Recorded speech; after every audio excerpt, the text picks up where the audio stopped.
We started researching music videos on YouTube, mainly because we was looking for music videos to relate to Todorow's theory.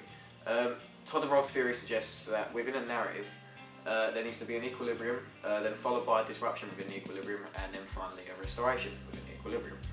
And that was what our music video needed to follow, because our narrative was very depressing.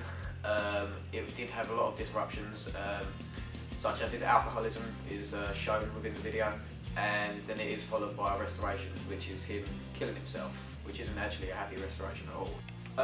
But what a lot of media products do is, I've noticed, is that they support the stereotypical ideology of men being strong and being able to cope with things, whereas our main character challenges them forms and conventions by showing how he is actually weak, and we challenge the stereotype of men being strong because he's obviously suffering from alcoholism and he can't deal with life and he can't cope with his emotions, which is usually what you see in most music videos or movies or any media form.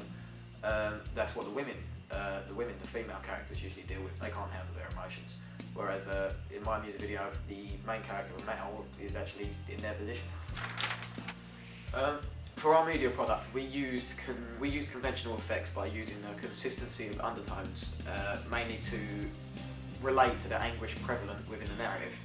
The black and white effect are a constant occurrence within our music video because we were trying to connote anguish, mainly coming from our main character, and that's how we developed the forms and conventions of most real media products.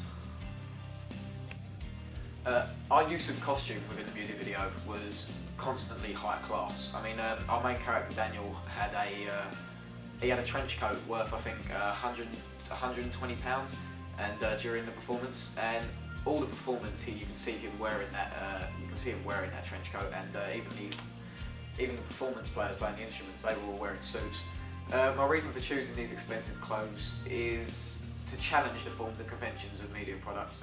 Usually anyone with a lot of money is portrayed as happy and, lively, whereas our main character and even our band performance, we went with the unconventional aspect of connoting our characters to be very depressed while wearing suits and looking rich, and that's how we wanted to challenge forms and conventions. We used forms and conventions of real media products through camera angles. We used a lot of close-ups on our main character's facial to show our main character's facial expressions and his emotions. We also used a lot of mid-shots, mainly to represent his social class and give the consumer an idea of how rich and upper class he is, mainly through mise-en-scene of such as a £120 trench coat and a James Smith umbrella, which are all expensive pieces of items because I'm pretty sure you don't even know what a James Smith umbrella is.